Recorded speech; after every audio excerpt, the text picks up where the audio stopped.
Petugas dibantu warga berusaha mengevakuasi 3 pekerja yang tak sadarkan diri di atas truk krain. Korban yang merupakan pekerja dinas lingkungan hidup tersengat listrik setelah kabin krain menyentuh kabel listrik. 1 orang terpental ke bawah dan 1 lagi tersangkut. Operator krain juga ikut menjadi korban.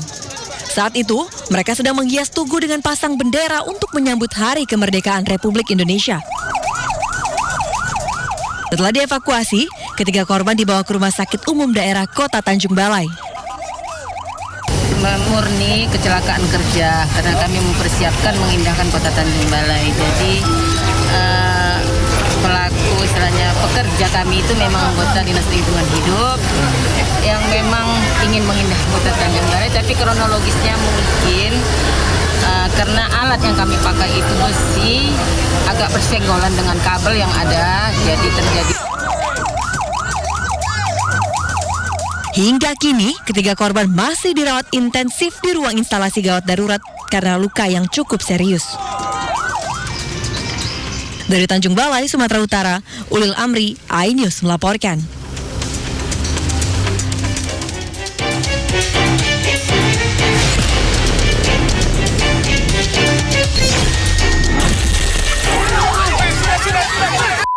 Kamera warga merekam 1 unit mobil ambulans menabrak seorang anak saat melintas di tengah keramaian karnaval yang digelar pemerintah Kabupaten Pindrang, Sulawesi Selatan. Insiden terjadi saat ambulans yang membawa pasien gawat darurat diberi akses melintas di jalur karnaval. Namun sang sopir tidak menyadari adanya seorang anak yang tiba-tiba menyeberang jalan hingga membuat korban terpental.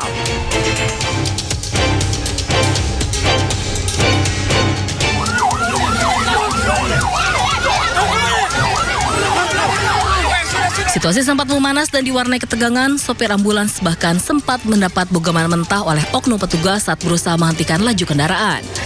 Akibat kejadian, korban langsung dievakuasi ke rumah sakit terdekat untuk mendapat perawatan medis. Beruntung korban tidak mengalami luka serius dan dalam kondisi sehat. Ternyata langsung ada anak langsung menyeberang, langsung senggol mobil sebelah kanan. Begitu. Saya sempat mau keluar dari mobil, cuman ada yang tahan pintu mobil, bilang lanjut nih. Kini kasus kecelakaan telah diselesaikan secara damai dan kekeluargaan.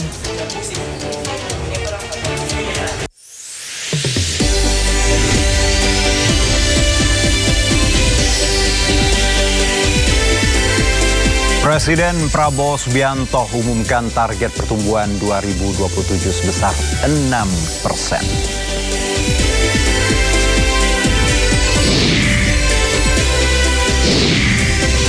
LRT Jakarta fase 1B rute Kelapa Gading Manggarai sepanjang 12,2 km segera beroperasi.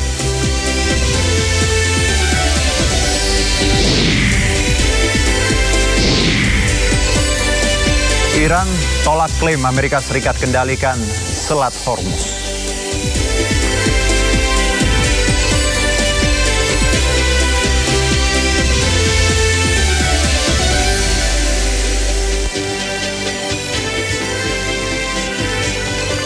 Ya, halo pemirsa, penyampaian nota keuangan dan RAPBN 2027 digelar di gedung Paripurna DPR RI. Seperti apa postur RAPBN 2027? Kita akan membahasnya dalam dialog sore ini.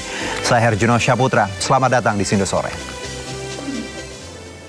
Pemirsa, sidang tahunan MPR dan sidang bersama DPR DPD 2026 digelar di Komplek Parlemen Senayan, Jakarta. Dalam pembukaan sidang, Ketua MPR RI Ahmad Muzani mencatat kehadiran 629 anggota dari total 732 anggota MPR.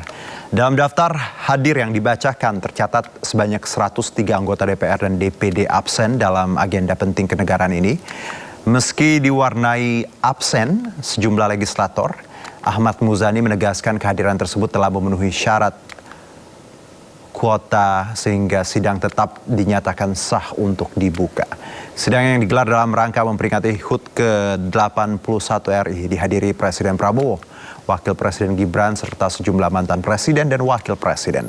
Agenda utama sidang meliputi penyampaian laporan kinerja lembaga negara serta pidato kenegaraan presiden.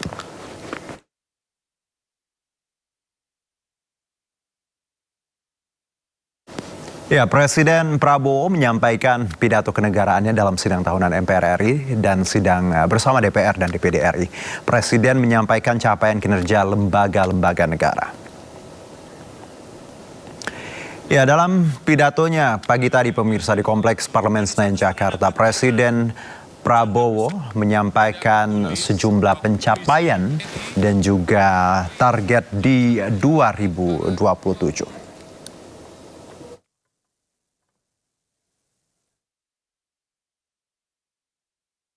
Di hadapan majelis terhormat, di hadapan seluruh rakyat Indonesia, dan yang paling penting di hadapan Tuhan yang Maha Kuasa. Saya telah bersumpah akan menjalankan kepemimpinan negara dan bangsa dengan tulus dan jujur, mengutamakan kepentingan seluruh rakyat Indonesia, termasuk mereka yang tidak memilih saya. Tetapi dalam waktu kurang dari 2 tahun, kita telah buktikan bahwa dengan keberanian mengambil keputusan, dengan kerja keras didasari oleh hati yang tulus, kehendak yang jelas, orientasi kepada rakyat,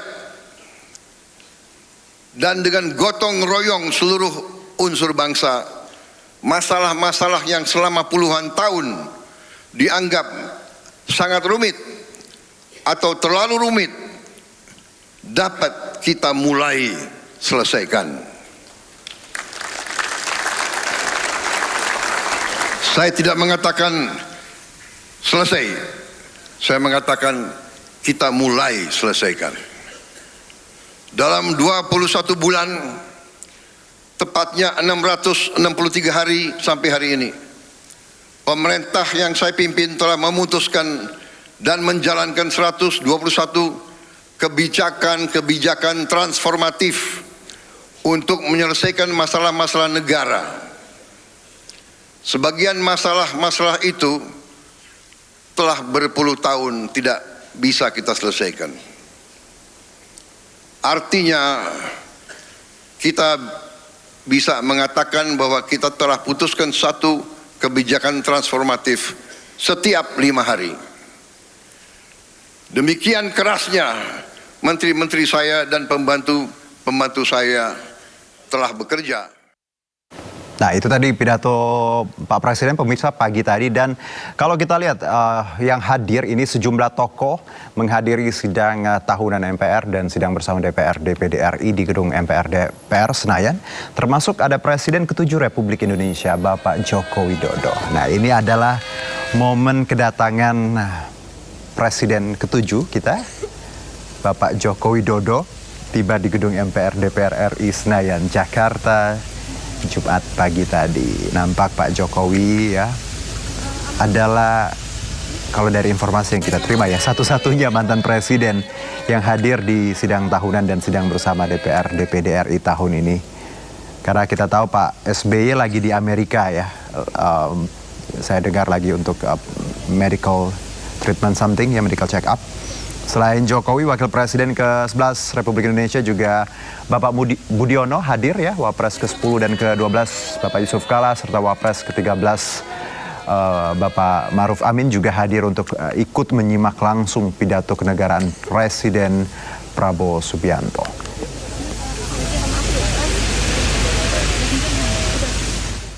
Kalau tadi mantan Presiden dan juga Wakil Presiden, berikutnya adalah para public figure pemirsa yang juga tidak mau kalah tampil hari ini. Sejumlah anggota parlemen dengan latar belakang public figure atau kita biasa sebut selebriti ya, menghadiri sidang tahunan MPR dan sidang bersama DPR DPD RI. Mereka nampak hadir memenuhi selasar Gedung Nusantara. Ini ada Bapak Ahmad Dhani ya. Dan juga ada Mbak Mulan nampaknya tadi ya, Mulan Jamila. Ini dua musisi tanah air hadir bersama, disusul dengan anggota DPR RI ada Elvanda Mekel dan juga Once ya, lalu ada Napa Urba, Ferel Bramasta dan juga Nurul Arifin. Ya, wakil rakyat dengan latar belakang musisi seperti Pasha Ungu dan Melly Guslo juga nampak hadir pemirsa. Ini Ibu Nurul Arifin ya, barusan.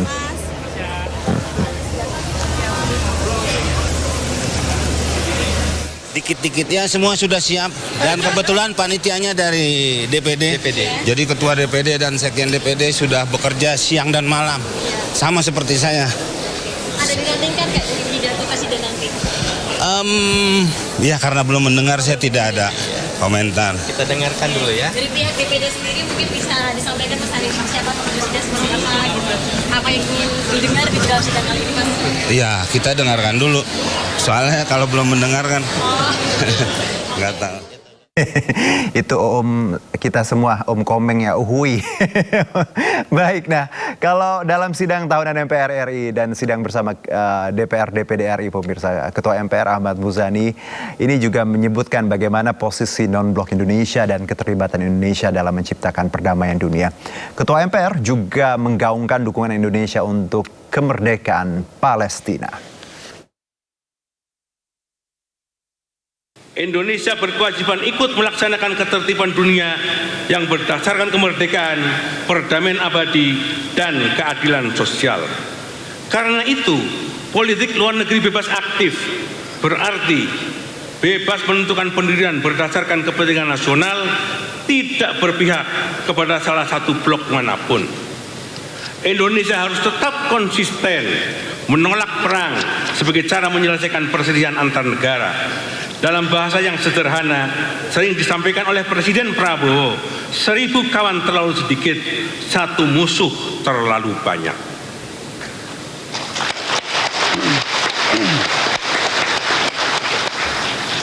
Serangan terhadap negara yang berdaulat tidak dapat dibenarkan.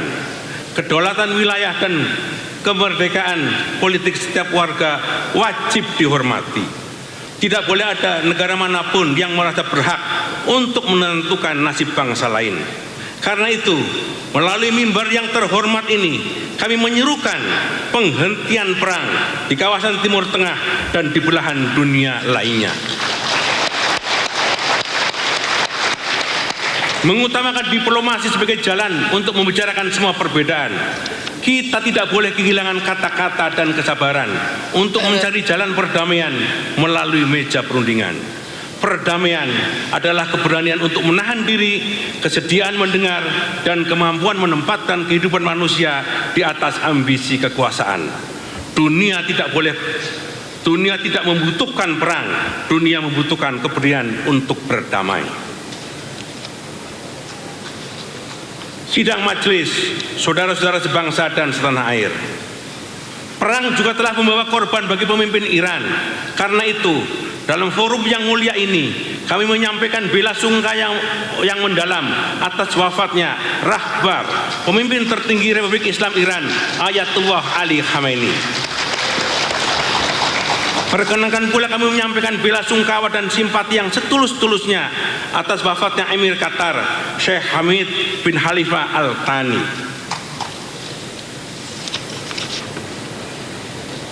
Sidang majelis, saudara-saudara sebangsa dan setanah air. Dalam persoalan Palestina, sikap Indonesia tidak pernah berubah dan tidak pernah bergeser. Dukungan atas perjuangan Palestina bukanlah permusuhan terhadap satu agama atau bangsa. Dukungan terhadap perjuangan Palestina dan kemerdekaan Palestina berakar pada sejarah perjuangan bangsa dan konstitusi. Bangsa Indonesia mengalami sendiri pahitnya penjajahan perang. Karena itulah kita tidak dapat berdiam diri ketika bangsa lain masih hidup di bawah pendudukan dan kekerasan. Kita mendukung hak rakyat Palestina untuk merdeka, berdaulat, dan hidup secara bermartabat di tanah airnya sendiri. Rakyat dan bangsa Indonesia akan terus berdiri bersama rakyat Palestina. Ya, loud and clear pemirsa bahwa sikap kita tetap bersama Palestina. Free Palestine. Baik, kita lanjutkan pemirsa terkait bagaimana persiapan jelang upacara nanti di 17 Agustus hari Senin ini Istana Merdeka menggelar sejumlah persiapan, termasuk kalau ada kemarin juga ada persiapan untuk gladi kotor upacara penaikan, ini ada penurunan. Nah, kalau visual yang kami dapat ini ada visual gladi kotor ya Paskibraka TNI dan Polri. jelang upacara peringatan HUT kemerdekaan. Kalau pemirsa dengar tadi juga ada gladi kotor di sini. Ya sedikit pemirsa, nggak apa-apa. Nah, segala macam aspek terus diperhatikan karena kita tahu bahwa 17 Agustus hampir semua mata akan tertuju ya di Istana Merdeka jelang puncak perayaan HUT RI ke-81. Dan kalau sekarang adalah gladi kotor penurunan bendera yang diikuti oleh seluruh paskibraka hingga prajurit TNI dan Polri yang nanti akan bertugas. Nampak ya mereka dengan serius sekali walaupun ini gladi ataupun rehearsal pemirsa. Semuanya dilakukan dengan sangat presisi dan seolah-olah bahwa ini adalah ya posisi real time seperti itu atau actual time. Jadi walaupun rehearsal itu atau gladi kotor, gladi bersih, semuanya harus berjalan seolah-olah ini adalah acara inti dan hari H seperti itu.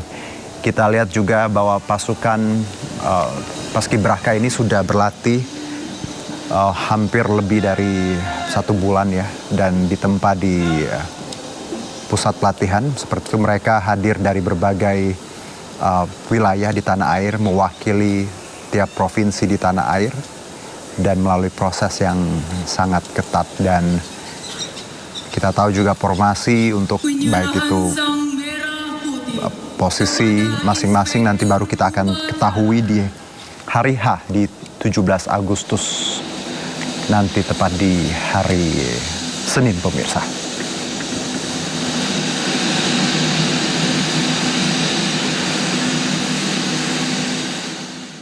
Nah, kalau pemirsa yang berada di Jakarta dan sekitarnya, saya pun juga beberapa hari ini beraktivitas itu sudah mulai banyak sekali di langit Jakarta pesawat ya, baik itu helikopter juga pesawat tempur mondar-mandir. Ini kita lihat bagaimana nantinya atraksi puluhan pesawat canggih TNI Angkatan Udara ini akan bersiap untuk HUT ke-81. Dan berikut liputan rekan Juan Guardiola dari Lanut Halim Perdana Kusuma.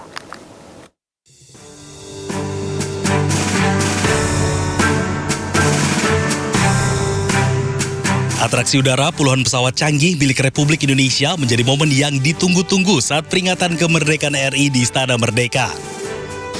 Dan di tahun ini, di usia ke-81, TNI Angkatan Udara kembali memamerkan alutsista kebanggaan di langit Jakarta.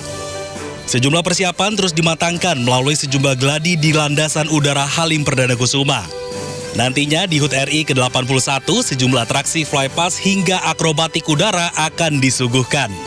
Puluhan penerbang TNI terlatih akan ikut terlibat dalam manuver pesawat membentuk formasi khusus di udara. Nantinya sebanyak 81 alutsista udara terlibat dalam atraksi flypass HUT RI ke-81, termasuk penampilan perdana jet tempur terbaru Dassault Rafale. Saya baru aja naik pesawat yang akan tampil perdana di 17 Agustus 2026 dalam rangka memperingati HUT ke-81 Republik Indonesia. Ini pesawat bukan kaleng-kaleng. Ini merupakan pesawat jet tempur ukuran medium dengan mesin ganda, yakni disebut dengan Dassault Rafale. Ini Indonesia hanya punya 6 unit yang saat ini dinanti-nanti dalam pertunjukan yang akan ditampilkan di HUT nanti. Dan ini merupakan teknologi canggih karena merupakan pesawat jet tempur berukuran medium yang memiliki mesin ganda, tentu dilengkapi dengan persenjataan, kemudian ada juga navigasi dan teknologi yang luar biasa karena memang pesawat ini baru saja datang belum lama dan akan tampil perdana di HUT nanti. Dan ini merupakan tipe pesawat yang double seat atau ada 2 kru yang akan naik pesawat ini. Sementara yang satu situ yang di sebelah kanan saya ini merupakan pesawat Dassault Rafale yang sama tetapi memiliki 1 seat yang hanya digunakan oleh penerbang 1 orang saja. Dari Jakarta, Juan Guardiola, Nadia, iNews melaporkan. Ya, pemirsa, saking masifnya latihan ya jelang nanti perayaan 17 Agustus, ini seorang warga di Jakarta membagikan video yang merekam kaca mobilnya yang pecah, diduga akibat tertimpa oleh puing flare pesawat tempur yang sedang berlatih untuk peringatan HUT ke-81. Saya pun bisa merasakan dengan jelas pemirsa ketika memang saat melintas di kawasan Jakarta Pusat ya, bahwa latihan ini membuat langit bergemuruh dan sempat juga terdengar beberapa kali mobil bunyi seperti itu ya. Karena dentuman seperti itu dan juga suara yang cukup bising. Dan ternyata pada pukul 11 siang waktu Indonesia Barat ya, ini di depan kawasan hotel di Sabang, Jakarta, pemilik mobil menyadari kaca mobilnya pecah saat hendak menuju mobilnya. Berdasarkan informasi yang ia dapat dari petugas, pecahnya kaca diduga akibat tertimpa oleh puing flare pesawat tempur yang berlatih untuk peringatan HUT RI. Lantas pemilik mobil mempertanyakan aspek keselamatan dan meminta ganti rugi atas kejadian tersebut. Namun saat ini unggahan tersebut sudah di-take down oleh pemilik akun. Jadi masalah ya pemirsa, karena memang ini latihan plus juga, tapi kalau membahayakan memang ya harusnya tidak sampai seperti ini ya.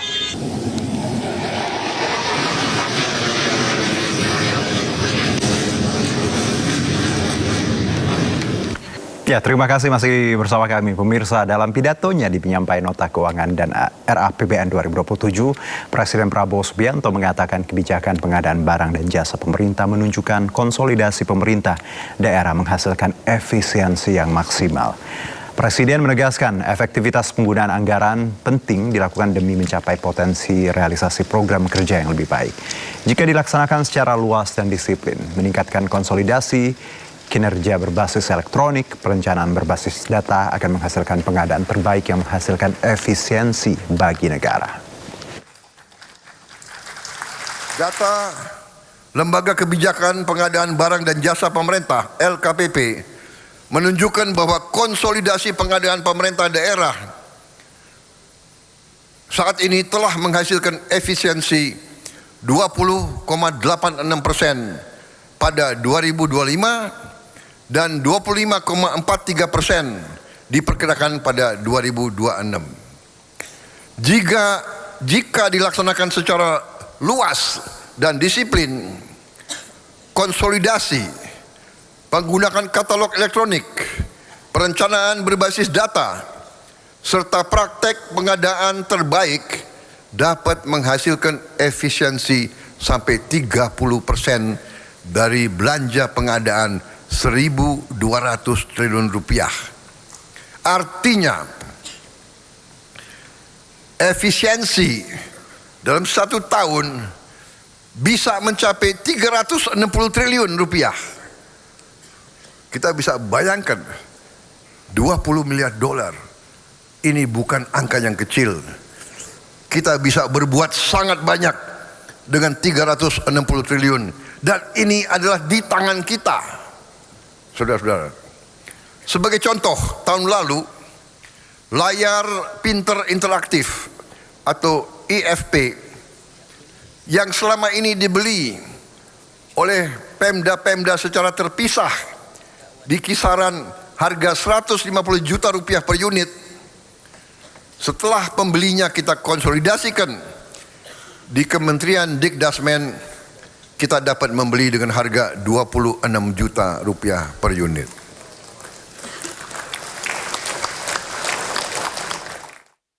Ya, sementara itu Presiden menegaskan kesehatan rakyat Indonesia menjadi prioritas untuk memajukan bangsa. Salah satu yang akan diperbaiki adalah perbaikan puskesmas di seluruh daerah. Puskesmas kita sudah puluhan tahun tidak diperbaiki. Puskesmas harus menjadi benteng pertama yang menjaga kesehatan bangsa. Puskesmas adalah pintu pertama negara ketika rakyat sakit. Di sanalah ibu memeriksa kandungan, bayi mendapat imunisasi, anak diperiksa pertumbuhannya, penyakit dideteksi sebelum menjadi lebih berat. Mulai tahun 2027 pemerintah akan merenovasi 10.000 puskesmas di 7.280 kecamatan di seluruh Indonesia. Setiap puskesmas akan memperoleh anggaran perbaikan sekitar 4 miliar rupiah. tentunya daerah yang lebih terpencil, daerah yang lebih terluar dan tertinggal harus mendapat lebih. Selain itu, kita juga akan merenovasi dan membangun lebih baik lagi 514 laboratorium kesehatan masyarakat atau Labkesmas di 514 kabupaten dan kota di seluruh Indonesia. Program renovasi Puskesmas dan Labkesmas ini harus selesai paling lambat pada tahun 2030. Rakyat tidak boleh menempuh perjalanan jauh hanya untuk memperoleh pelayanan kesehatan dasar. Negara harus hadir sedekat mungkin dengan tempat rakyat hidup. Untuk itu kita juga akan membuat ambulans udara dengan helikopter, dengan pesawat kecil yang bisa mendarat di lapangan-lapangan rumput, di lapangan-lapangan pasir, bisa mendarat di pinggir sungai, supaya tidak ada rakyat kita yang tidak bisa dievakuasi kalau dia sakit.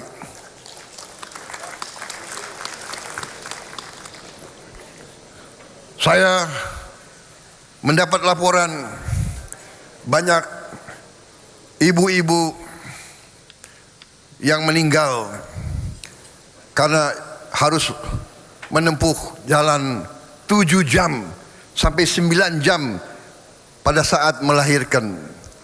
Pada saat sudah waktu mau pecah harus 9 jam karena tidak ada jalan yang baik, karena jembatan tidak bagus. Akhirnya banyak ibu-ibu meninggal di daerah-daerah yang tidak jauh dari ibu kota. Untuk itu kita harus mencari terobosan inovatif. Salah satu jalan adalah ambulans udara, bahkan nanti juga tim dokter terbang. Kalau perlu dokter yang terbang ke tempat rakyat sakit keras atau menghadapi bencana. Saudara kalian,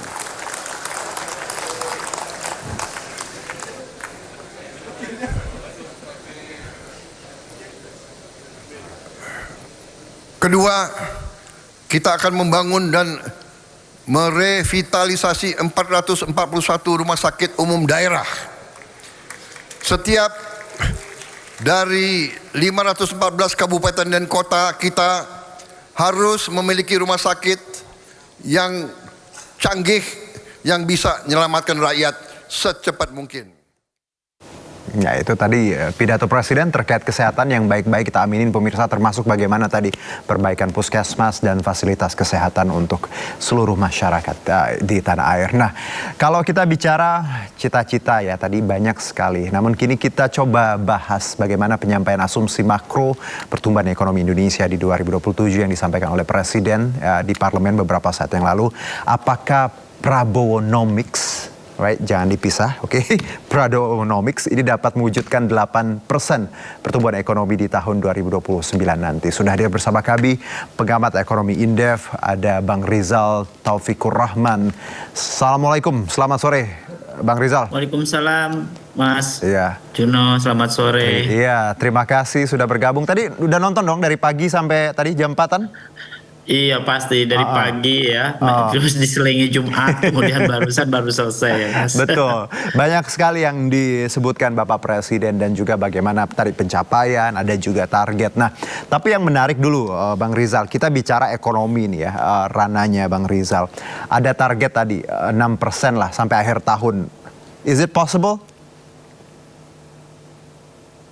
Di 2027 ya, 6% kan tadi.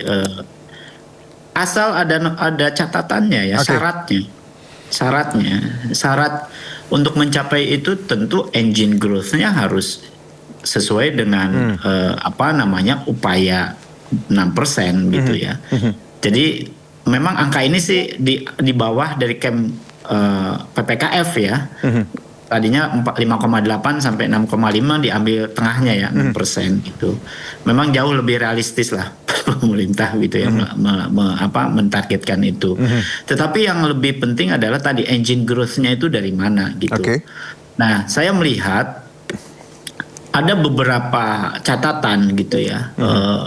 Apakah investasi gitu ya, atau konsumsi rumah tangga atau perdagangan luar negeri, atau lagi-lagi dari pengeluaran pemerintah yang luar biasa ya.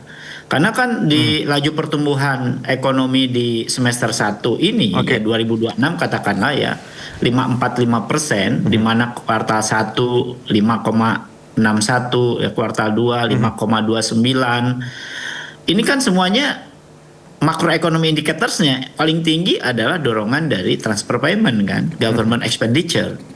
Dan kalau kemudian ini lagi-lagi melalui itu berat sekali ya. Jadi berat sekali fiskal untuk menanggung beban derita dari target yang jauh lebih besar ini. Nah, untuk itu maka pemerintah harus memperkuat pergeseran ya capaian pertumbuhan ini melalui apa? Ya investasi ya, harus ditopang terus gitu, harus didorong terus agar realisasi investasinya itu jauh lebih tinggi lagi gitu. Berarti gini, Bang Rizal, kita nggak bisa lagi berharap pada konsumsi rumah tangga atau pengeluaran pemerintah, investasi ini harus digenjot gitu. Persis Mas Juno ya. Jadi justru realisasi investasi ini yang menggerakkan ekonomi kita. Ya, industri manufaktur yang berbasis pada padat karya menjadi concernnya. Industri manufaktur yang memiliki nilai tambah tinggi dan multiplier efek terhadap penyerapan tenaga kerja tinggi, kemudian juga terhadap perbaikan income dan juga produktivitas menjadi catatan penting itu. Itu saya kira kita mesti membangun dan juga terus memperkuat sistem ekonomi dan engine growth ini. Engine growth-nya memang ada di industri manufaktur ya kalau kita lihat, kemudian perdagangan, pertanian gitu ya. Tapi gini, Bang Rizal, beberapa sektor-sektor lain. Kalau bicara tadi manufaktur, ini kan pertanyaannya adalah ketika kita nggak usah bicara Asia, ASEAN pun kita bukan pilihan utama para investor gitu ya. Anda melihat apa yang harus, walaupun tadi kita tahu ini memang item yang sangat krusial bicara investasi, apa yang harus diperkuat agar investor mau datang dan menanamkan modalnya di sini. Sementara kita tahu bahwa iklim investasi kita buruk sekali, plus juga ya sudah bergeser lah ke Vietnam dan negara-negara tetangga. Kepastian hukum sih Mas Juno ya. Jadi regulasi jangan cepat berubah ya. Harus konsisten ya, sehingga tentu iklim investasi akan terjaga ya. Justru regulasi ini menurut saya yang paling krusial ya untuk membangun investasi. Nah, instrumennya siapa yang menjaga ini ya? Danantara ya. Danantara ini kan membawahi dari seluruh BUMN kan sekarang. Ya, dan sekarang kan proses itu menjadi sangat krusial ya, dari 1.000 lebih BUMN menjadi 300 BUMN ini untuk supaya agile kan memang menjadi trigger penting gitu ya, sebagai salah satu pelaku ekonomi ya, sebagai agen pembangunan ekonomi ini. Maka lagi-lagi Danantara tidak akan cukup efektif gitu untuk membangun dan juga menggerakkan ekonomi melalui investasi tadi jika regulasi ya, kebijakan yang selalu tidak konsisten atau berubah-ubah. Nah, ini harus dijaga Mas Juno ya. Jadi justru ini menjadi penting. Ini menarik tadi Bang Rizal bilang Danantara BUMN. Kita tahu Pak Presiden akan kembali mengerucutkan ya BUMN kita ratusan, nanti akan jadi 300 sekian. Anda melihat langkah ini seperti apa, Bang Rizal? Ya, saya kira ini upaya pemerintah, saya kira kita apresiasi gitu ya, untuk supaya lebih agile gitu, dan juga supaya jauh lebih efektif. Tetapi secara teknis gitu ya, memang ini tidak mudah gitu ya. Bahkan kemarin juga dari Danantara CEO-nya gitu ya, bahwa ternyata banyak sekali ya BUMN karya ini ternyata utang lebih tinggi daripada aset yang ada, katakanlah gitu ya. Itu yang besar-besar misalnya. Nah, belum lagi yang sekarang sedang di screening, kemudian juga dikelompokkan gitu ya. Dan tapi yang paling penting adalah justru BUMN ini ya, seperti halnya di Undang-Undang BUMN kan menjadi agen pembangunan ekonomi nasional ya. Dan itu harus menggerakkan ekonomi. Dan tentu harus punya pengaruh positif terhadap pelaku-pelaku usaha selain BUMN, BUMS, kemudian koperasi katakanlah, atau juga UMKM ya, dan lembaga-lembaga usaha lain yang notabene ini menjadi tanda kutip ya partnership dari BUMN ini, dan BUMN menjadi sebagai prime mover aktor ekonomi yang harus bisa menggerakkan ekonomi melalui apa ya, investasi tadi gitu. Jadi investasi ini memang harus digerakkan oleh pelaku usaha yang notabene BUMN sebenarnya memiliki fungsi yang paling kuat di dalam investasi ini. Nah kalau saya tanya yang lebih mungkin agak detail nih Bang Rizal, kalau kita tahu tadi disebutkan memang pemerintah punya target tahun depan 6% lah gitu ya, walaupun memang masih possible, tapi inflasi ini tetap di 2,5%, sementara asumsi nilai rupiah 17.500 lah kira-kira seperti itu. Nah menurut Anda nih Bang ya, logika ini masih make sense atau seperti apa kalau analisa Anda? Memang lagi-lagi memang akan ada itu kebijakan yang harus mendrive itu semua. Lagi-lagi di kebijakan ya. Fiskalnya memang betul-betul konsisten gitu ya. Jadi bisa saja Mas terjadi secara teori ya, secara konsep, tapi pertumbuhan tinggi kan tidak selalu harus diikuti oleh inflasi tinggi kan. Ya, memang inflasi tinggi itu bagus manakala growth-nya juga tinggi gitu, karena itu bentuk sinyal dari konsumsi kan. Nah, tetapi yang paling penting adalah pertumbuhan yang berasal dari peningkatan kapasitas produksi dan produktivitas itu jauh lebih penting. Saya kira pemerintah kan kurs katakanlah menargetkan ya di angka katakanlah 16.800 sampai 17.500 katakanlah ya per dolar, atau misalnya inflasi tadi. Tapi kalau kemudian sisi lain growth tinggi, inflasi rendah dan rupiah katakanlah relatif lemah, ini butuh memang penjelasan kebijakan yang kuat. Tadi lagi-lagi memang pertumbuhan 6% itu biasanya meningkatkan permintaan impor bahan baku dan barang modal, Mas. Jadi kalau ekspor katakanlah dan arus modalnya tidak mengimbanginya, maka tekanan terhadap rupiah justru biasanya naik ya. Rupiah katakanlah di 17.500 ditargetkan ya. Ini juga punya potensi menciptakan imported inflation, Mas. Ya. Jadi kalau kemudian pemerintah berupaya mengasumsikan itu, memang itu tidak mustahil, tapi punya tensi internal yang harus dijelaskan oleh pemerintah. Dari mana katakanlah tambahan pasokan dan devisa datang, sehingga ekonomi bisa mengakselerasi tanpa menimbulkan tekanan harga dan kurs gitu. Baik. Mas. Nah, kalau target yang 8% Bang Rizal ya di 2029, Anda melihat ini kan ya sesuai janji juga sih sebenarnya 8%, walaupun dari pelan-pelan kita ada di 5, sekian dan 6 gitu. Anda melihat realistis nggak sih ketika 2029 ada angka itu 8% itu, Bang Rizal? Iya. Kalau misalnya kita lihat dulu yang angka 6% tahun ini tahun depan katanya ya. Berarti pemerintah kan mulai masuki fase akselerasi nih. Tetapi ini juga sekaligus memperlihatkan betapa curamnya lintasan menuju 8% pada 2029. Ya, bayangkan dari 6 2027 tiba-tiba 8, kan 2%, bayangkan ya. Pemerintah dan tentu DPR ya menyepakati rentang ini ya. Di 2027 kan menjadi 6%. Dari 6% menuju 8% hanya dalam 2 tahun berikutnya membutuhkan lonjakan investasi. Berapa coba? Produktivitas, industrialisasi dan ekspor pemerintah berapa besar gitu.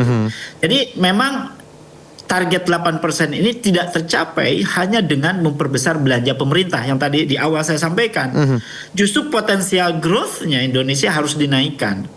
Kalau produktivitasnya, ICOR-nya, kualitas tenaga kerja, katakanlah ya, kepastian regulasi yang tadi tidak berubah-ubah, dan daya saing industri tidak berubah secara struktural, maka ekonomi mungkin mendapat stimulus sesaat saja, tetapi sulit mempertahankan pertumbuhan di angka yang lebih tinggi lagi, katakanlah di 7-8%.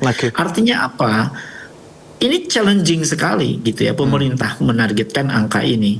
Harus ada upaya-upaya keras ya, yang tentu inovasi-inovasi yang memang realistis dan bisa menyelesaikan permasalahan yang selama ini bottleneck gitu di kebijakan fiskal maupun di engine growth-nya itu, Mas. Bang Rizal, kalau kita sedikit ya bicara MBG, ini kan banyak dikritisi bahwa ini salah satu pengeluaran yang begitu besar dan harusnya bisa dialokasikan untuk hal lain. Ada catatan di sini, Bang, walaupun tadi Pak Presiden tetap akan melanjutkan, tapi dengan banyak perbaikan ke depannya agar hasilnya juga maksimal. Anda punya concern soal MBG dan RAPBN dan juga belanja kita? Ya, pemerintah, saya kira udah mau 2 tahun ya MBG ini berlangsung ya. Mestinya lesson learn lah. Itu sudah cukup banyak lesson learn-nya ya. Bahkan secara pengelolaan ya, birokrasi ya, bahkan saya kira ada moral hajat di situ dan sebagainya. Itu pembelajaran penting gitu ya. Jadi next-nya MBG ini seyogianya itu harus betul-betul selektif ya, dan targeted. Ya, jangan kemudian target yang 80.000 itu mestinya ditinjau ulang. Dalam konteks bisnis prosesnya itu juga harus dievaluasi ya, agar jauh lebih efektif, kemudian juga memberikan dampak yang lebih real gitu ya. Jadi targeted sasaran ini saya kira menjadi catatannya. Kemudian SPPG yang selama ini katakanlah tidak sesuai standar ya tentu harus dipertimbangkan gitu ya. Dan yang paling penting lagi adalah bagaimana MBG ini bisa memberikan tidak hanya dampak yang ditargetkan, tetapi tentu bisa memperbaiki kelembagaan ekonomi yang menopang ya, dari dari program ini. Karena harapannya ya MBG ini kan bisa menghidupkan supply chain di desa terutama begitu ya, atau supply chain yang menopang SPPG itu. Dan kelembagaan ini menjadi concern yang penting di dalam perbaikan MBG ke depan. Selain dari targeted tadi dan juga realistis gitu. Ya, karena ini jumlah uang yang sangat besar, tidak hanya bisnis prosesnya harus diperbaiki, monitoringnya juga harus sangat terstruktur dan juga tentu saja harus rutin gitu ya. Dan tentu evaluasinya juga menjadi utama gitu, sehingga inovasi perencanaan atau desain perencanaan itu terus berinovasi gitu. Oke, Bang Rizal, satu mungkin kalau kita lihat pidato Presiden banyak sekali ya ada ya tadi pencapaian segala macam dan juga target di tahun depan. Anda ada punya catatan yang ingin Anda highlight yang mungkin belum saya tanyakan, menurut Anda Bang Rizal apa yang harus ya mungkin jadi catatan dalam pidato tadi menurut Anda? Ya, catatannya saya kira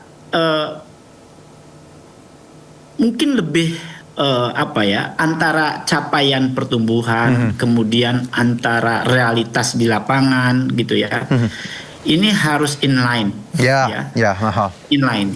Itu saya kira menjadi penting karena masyarakat itu tentu menjadi concern ya di dalam apa yang dicapai oleh pemerintah, yang disajikan oleh pemerintah tadi itu harus betul-betul dirasakan oleh masyarakat secara langsung.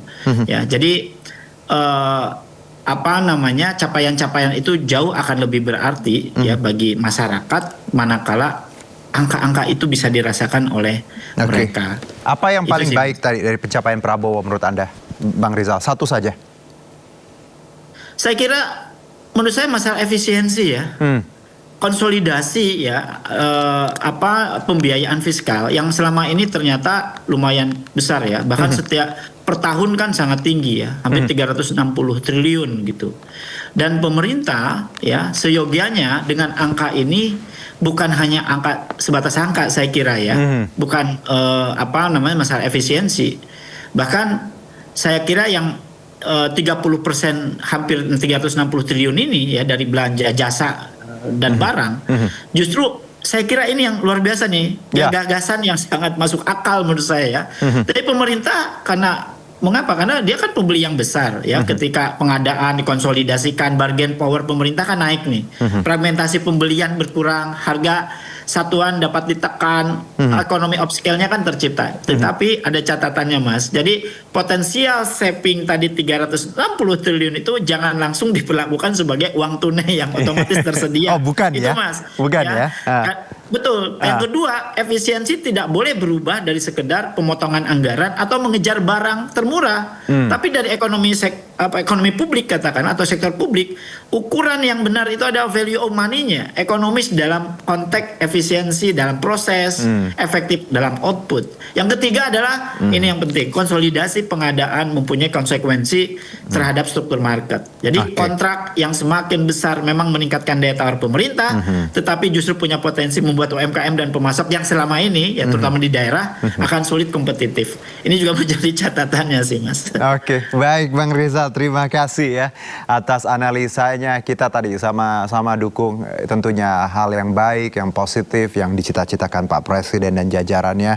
Semoga dapat terwujud ya. Indonesia yang sejahtera, kesehatan yang terjangkau, pendidikan yang baik, dan rakyat bisa dapat kerja ya. Yang nganggur dapat kerja, yang lapar bisa makan ya Bang Rizal. Sesimpel itu. Persis. Terima kasih Bang Rizal. Sehat-sehat terus untuk kita. Merdeka Bang Rizal. Siap, Mas. Merdeka. Terima kasih. Ya, kembali bersama kami. Pemirsa, Direktorat Jenderal Pembiayaan dan Pengelolaan Resiko Kementerian Keuangan mencatat utang pemerintah per 30 Juni 2026 mencapai 10.293,69 triliun rupiah. Sebagian besar utang pemerintah hingga Juni 2026 berasal dari surat berharga negara yang mencapai 87,11%. Posisi utang pemerintah terus meningkat hingga pertengahan 2026. Kementerian Keuangan melalui Direktorat Jenderal Pembiayaan dan Pengelolaan Risiko mencatat utang pemerintah per 30 Juni 2026 mencapai 10.293,69 triliun rupiah atau setara 41,26% terhadap PDB. Posisi tersebut meningkat dibandingkan akhir Maret 2026 yang tercatat sebesar 9.920,42 triliun rupiah. Berdasarkan data DJPPR Kementerian Keuangan, sebagian besar utang pemerintah hingga Juni 2026 berasal dari surat berharga negara yang mencapai 87,11% dengan nilai 8.966,79 triliun rupiah. Sementara itu, utang dalam bentuk pinjaman mencapai 12,89% atau sebesar 1.326,90 triliun rupiah. Meski terus meningkat, rasio utang pemerintah hingga Juni 2026 masih berada di bawah batas maksimal yang ditetapkan dalam Undang-Undang Nomor 17 Tahun 2003 tentang Keuangan Negara, yakni sebesar 60% terhadap PDB.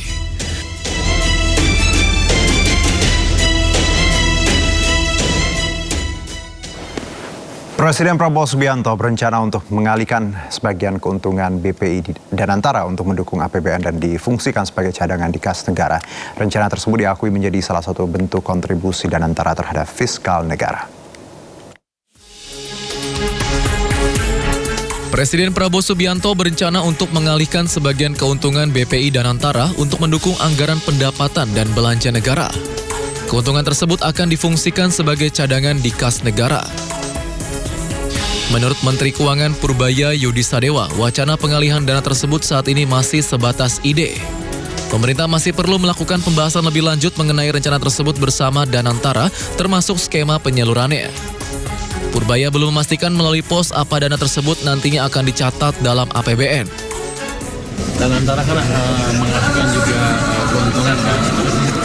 Presiden merencanakan sebagian keuntungan itu sebagai cadangan APBN. Untuk APBN. Nanti masih dibicarakan dengan Rencana tersebut diakui menjadi salah satu bentuk kontribusi Danantara terhadap fiskal negara.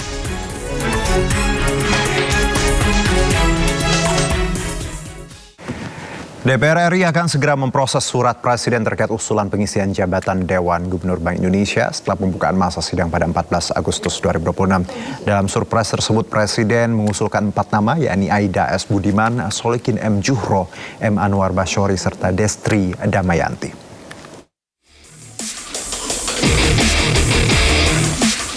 Ketua DPR RI Puan Maharani mengungkapkan nama-nama calon yang diajukan pemerintah untuk mengisi jabatan Deputi Gubernur Senior Bank Indonesia dan Deputi Gubernur BI setelah DPR menerima surat Presiden beberapa hari lalu. Menurut Puan, pemerintah mengusulkan Aida S. Budiman sebagai calon Deputi Gubernur Senior Bank Indonesia. Sementara itu untuk posisi Deputi Gubernur BI, terdapat 2 nama yang diajukan, yakni Solikin M. Juhro dan M. Anwar Basyori. Selain ketiga nama tersebut, Puan juga menyampaikan bahwa pemerintah telah mengajukan Destri Damayanti sebagai calon Gubernur Bank Indonesia. Nama Destri sebelumnya telah diumumkan langsung oleh Menteri Sekretaris Negara Prasetyo Hadi saat penyerahan surprise kepada DPR RI. Ya, alhamdulillah kemarin Pak Menseknek sudah mengirimkan surat kepada pimpinan DPR terkait yang dari Presiden yang disampaikan oleh Menseknek kepada pimpinan DPR. Puan menegaskan DPR RI akan memproses seluruh nama yang diajukan pemerintah sesuai dengan mekanisme dan peraturan perundang-undangan yang berlaku sebelum nantinya dibawa ke rapat paripurna untuk mendapatkan persetujuan. Adapun proses uji kelayakan dan kepatutan dijadwalkan berlangsung pada pekan depan setelah masa sidang DPR resmi dibuka kembali pada 14 Agustus 2026.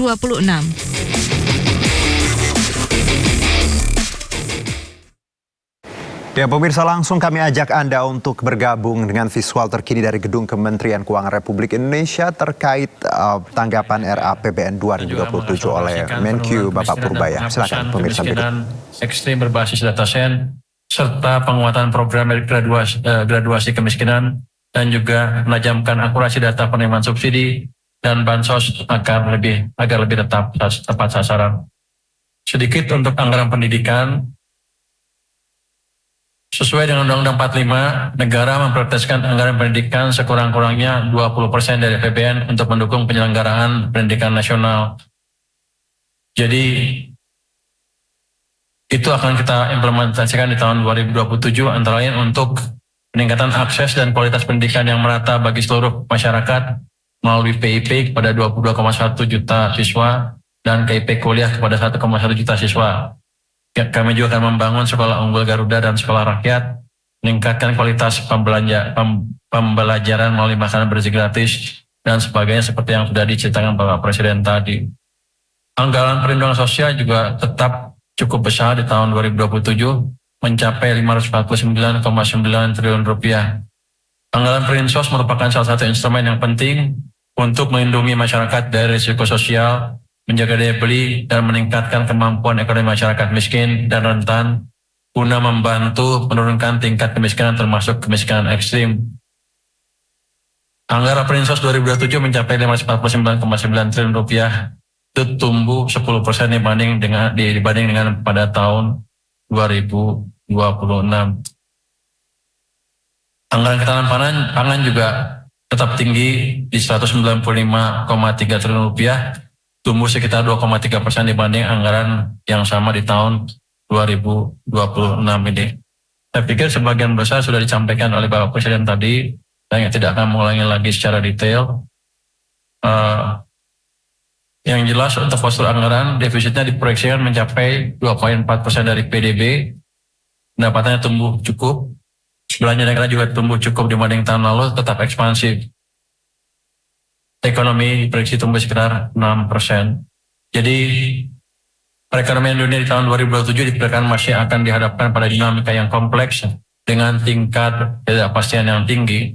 Tapi kita sudah punya pengalaman yang cukup dan kita sudah praktekkan dalam 3 triwulan terakhir bahwa kita pemerintah bisa mengeluarkan respon kebijakan yang cukup baik yang bisa mengurangi dampak ketidakpastian global terhadap perekonomian Indonesia. Jadi apa yang didesain oleh Bapak Presiden yang dipresentasikan tadi di DPR hampir pasti akan bisa direalisasikan dengan memanfaatkan pengalaman kita yang sudah cukup baik selama ini. Mungkin dari saya itu, Pak. Terima kasih Pak Menteri Keuangan. Selanjutnya kami persilakan Bapak Menteri Bappenas. Masih Pak Erlangga. Assalamualaikum warahmatullahi wabarakatuh. Mohon izin langsung saja kepada slide kedua.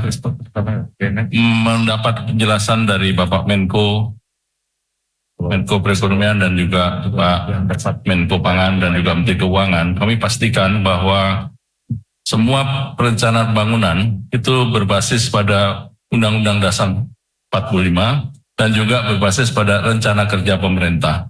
Dan rencana kerja pemerintah yang disusun pada tahun 2027 ini merupakan kelanjutan daripada rencana kerja pemerintah tahun 2025, 2026, dan dalam tahun 2027 adalah akselerasi.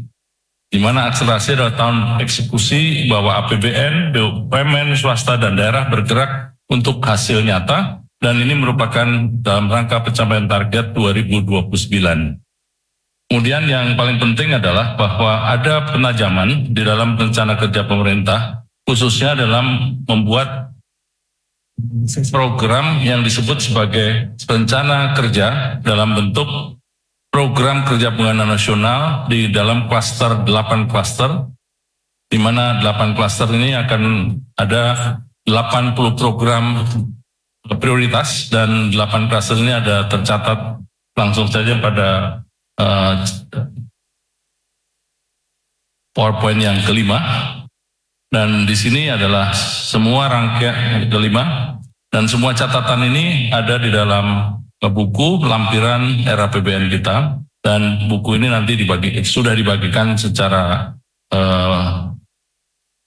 paralel kepada semua instansi yang terkait, dan kami pastikan bahwa semua rencana kerja yang dilakukan oleh Bapak Presiden bersama pemerintah dan kementerian lembaga itu sejalan dengan Undang-Undang Dasar 45 dan juga Astacita dan juga rencana pembangunan jangka menengah dan jangka panjang nasional Indonesia. Saya kira cukup dari saya, Pak Erlangga. Terima kasih. Terima kasih Pak Menteri Bappenas. Ya, kembali bersama kami. Pemirsa, kebakaran di tempat pembuangan akhir Ciniru, Kabupaten Kuningan, Jawa Barat meluas. Sejumlah petugas bahkan harus dibantu medis akibat terpapar asap berhari-hari saat memadamkan api.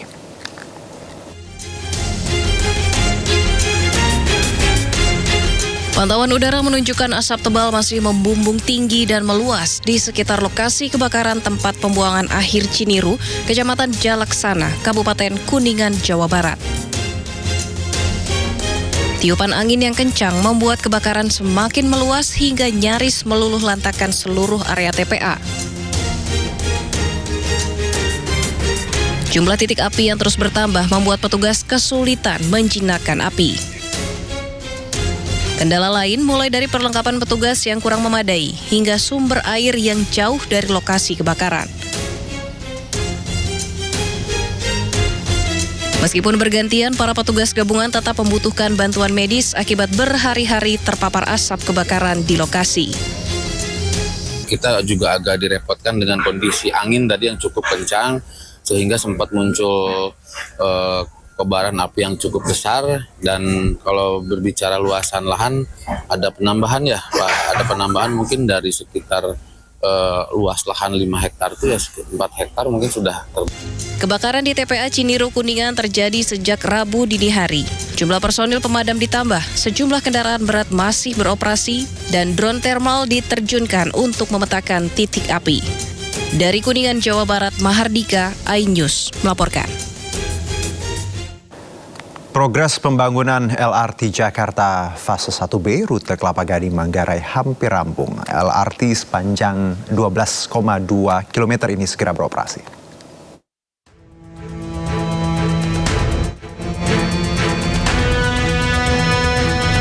Pembangunan lintasan LRT Jakarta fase 1B rute Kelapa Gading Manggarai telah mencapai 97,99% dan ditargetkan selesai serta diresmikan pada bulan Agustus ini. Gubernur DKI Jakarta, Pramono Anung, yang meninjau pengerjaan stasiun LRT Manggarai menyatakan, pada tahap awal diperkirakan akan melayani sekitar 60.000 penumpang per hari dan bisa meningkat menjadi 80.000 per hari saat operasi normal. Nantinya LRT Jakarta akan beroperasi mulai pukul 5 pagi hingga jam 12 malam. Pramono berharap kehadiran LRT memberikan alternatif transportasi bagi warga Jakarta dan kawasan aglomerasi.